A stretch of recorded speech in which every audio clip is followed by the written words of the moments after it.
Xurmoni aslo o'zini yema. Bu retsept bilan tanangni energiya mashinasiga aylantirasan va gormonlaringni bir kechadayoq tartibga solasan. 3 dona xurmoni 1 stakan iliq sutda 30 daqiqaga ivitib qo'ying. So'ngra uni bir chimdim koritsa bilan aralashtiring. Bu ichimlik temir miqdoringni oshiradi va zaif suyaklarni tiklaydi.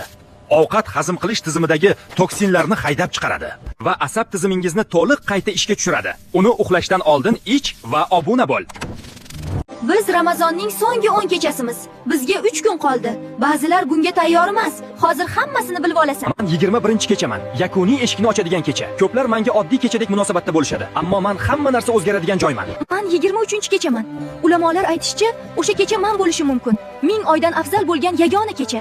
Men 25-kechaman. Men sizning ertasi kuni ishingiz bo'lgan kechada kelaman. Bu tasodif emas. Bu sinov.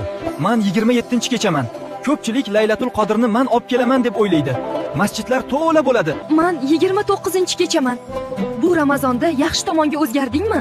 Unda shuday holingcha qol. Men Laylatul Qodirman. Men bu kechalar orasida yashiringanman. Men Ramazonning so'nggi kechasiman.